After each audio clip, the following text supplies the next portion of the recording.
right, y'all. So I may not get through all of this, but I at least want to start. So, and like it's like 4 pages. So like June 5th at 4:35 a.m. because I wrote this down. Because when I say I gotta make sure I can read my handwriting because I was writing so fast because I didn't want to forget anything. So this is about David and Saul. So Saul seen David as a threat more than he seen his loyalty. God will send people into your life to help you, but because you're so broken that you're not seeing them as help, you like that they're loyal to you, but you don't see them. You're more threatened by them because it's like, well, how dare they have more favor than I am, and I have all this and they have nothing. And you can't do that because when God is sending you someone, he's trying to show things in you so you can change, so you can be set free because you don't have to stay that way. Saul was spiraling because of his fear and pride and jealousy. See, when you get jealous of that person that God sent in your life to help you overcome what the devil is trying to show you that you're defeated in, that, listen, everything that you're going through, that you're stuck in, that you have to stay there, like you're going to become like Saul, and then you're going to be spiraling, you're going to have fear, you're going to have pride, and you're going to get jealous of that person. And baby, when I tell you people, that's one spirit I don't play with. When you get jealous, I don't play with that. I don't care if you're mad because of things not working out in your life. We're there to support and help, like Romans 12. Like, we all are one body. We are here to support. But see, people can't help you when you start pulling them down. People can't help you when you don't know what that person came out of. So when God is sending them into your life, like, we done healed. I'm not going to lower myself or dim myself because you don't see yourself as worthy as God is trying to show you that you are. I'm here so you can see him, nothing more and nothing less. Fear can make you dangerous, especially when it consumes you. When fear has a trap on you, when God says that we don't have the spirit of fear, but a power and sound mind, you have the authority in your Father to speak life over you. So you don't have to stay in that Saul spirit. You don't have to be jealous of what somebody else have. You can just trust in God and know that he's going to work a new thing in you. You have purpose. He has a plan for your life. So you can become, because there's people that attach to your life, not just the life of ours. And a lot of us, we're not perfect. Just because we're walking with God, we still stumble, but yet we go to the God. We know how to live. We like what we read, what we study, we start showing it into our lives, and more trying to just remember a scripture. So many people want to be impressive of what they know of God than actually living out that lifestyle.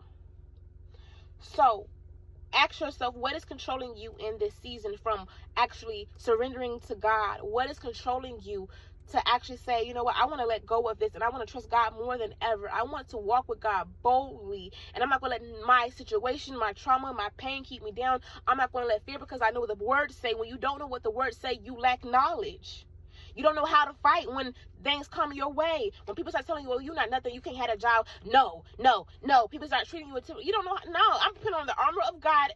My Father said that I can have all things, not just some. And when he does it for me, he's going to do abundantly, and he's going to do it in his timing, not my timing. I have the authority to trample every snake and scorpion. So if you come my way with negativity, no, I speak positivity. I rebuke that in the name of Jesus. That whatever you say, whatever you believe that I am, because your opinion ain't who I am. Y'all need to fight differently. Stop staying in what you're in. So many people in the Bible stayed stuck for like 38 years. They've been stuck in things since of a child. Mark talks about that. Where the demons had made the boy since of child. No, y'all need to break free.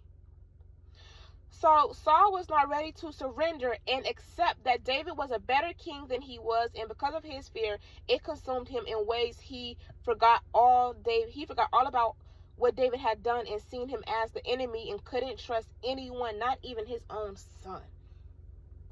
See, so many people, because that God is trying to send his people to come help y'all overcome. Because like God say, when we heal, we going back and pulling up our sisters and our brothers, but we will not be drowned by y'all or consumed by what's on your life. Because listen, we need God for our own life every day, every second of the minute.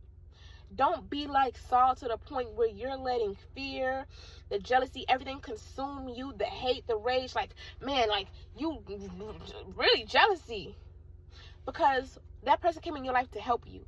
God sent them so you can see him, so you can see like, hey, listen, everyone around you, this one right here is different. Everyone around you don't care about you. God will show and send his children to show you that, listen, the way they treat you, because listen, we have to walk how God taught us. And if we treat you any different, we know that God can come for us the same way that our enemies come for us. So we're not doing that in this season. So don't allow fear to consume you in this season, because if people start seeing you as an enemy, then you're going to have to, this is where you turn the other cheek. God, if you got me in it, I know that you're going to carry me through. So we have to deal with Sauls in this season. God, let us deal with Sauls, but you handle them and we're going to sit back. But whatever you do to us, God say, I bless those that bless you. I curse those that curse you. Some people have so much pain and unforgiveness and bitterness inside of them building up without even realizing it. And you could tell people have conscious people, but people still don't see because the devil has a hand on them. And you could pray, but if they're not doing anything for themselves to come out, it's not our job to keep trying to overdo something. No, God, you take control. You just got me here. Let me just continue just to show who you are. Show your love, your kindness, but still have my boundaries. Protect my heart, because I don't want to get hurt in the process of this, knowing that, I have a heart for people, but if they don't want to change, there's nothing that I can do. Who is feeding you negativity? Who is feeding your ego, your pride, and making you worse? It's time to start identifying those things right there in your life. Who is feeding you negativity? Who is speaking down on you? Who is telling you that you're not nothing? Who is feeding into your ego, your comfort? Because God just ain't coming to do that. We ain't coming to give you that attention that you're seeking for. We're not coming in to feed your pride. Oh, yeah, that's the man. No, we're not doing that. And you the problem. You need to fix this. But it's going to be with love. And sometimes certain things, telling truth, it's going to have to be said seriously, like Jeremiah. And that's one thing that God has made me. That's why God's like, you're going to have to be serious. Like, Michelle, you're going to be serious. You're going to tell people that you love, like, in a very serious tone, because when you say it with comfort and love, they still not receiving it because you're feeding their comfort. So now you're going to get serious and tell them, hey, listen, that's wrong what you're doing. Listen, you can't do that. You're going to speak life over yourself the same way that I can do it. You can do it as well. Who is pouring life into you, but you're blinded to why they are in your life? Who are you rejecting because you can't accept what they are saying, because you're not surrendering unto God? Saul knew that David was a better king than he was. He just wasn't ready to accept that, because the devil had something in his mind. Something was playing in his mind because of what people done said about him, what people done to him. His heart was hardened. So he wasn't able to see that David could have really been a life changer. But David knew that, you know what, because God got me here, I can't attack Saul, and I'm not going to allow nobody else to attack Saul neither, because I understand that if I do it, when you know you're anointed, you don't mess with somebody else that God appointed, because God made Saul king. So God will put you in a position and put his children around you to help you. But when God has to replace you because you can't get it together, you cannot get mad at God's child, because God got his hands on his child, and David knew not to attack Saul. That's why when they came in, it was like, oh, and Saul, and they see, I like David, because David, am I going to get to that, Emmy? I don't want to move too fast. Okay, yeah, that's coming. So I don't even want to say that. So, with all the hate, all everything going on, he sees that things going good for David. He sees that God's always protected him when he throws shots. He doing witchcraft. He doing all this other stuff trying to kill David. People are helping him get out of places. Saul don't like that. Saul like, I need help too. People be like, I need help too. So why is all this stuff going on? Because you don't know what that person went through. You don't know all the hell and the wreckage that person went through to overcome. You do not know who had to endure. You don't know what they had to endure on their journey with God. That's why they're blessed. That's why they have.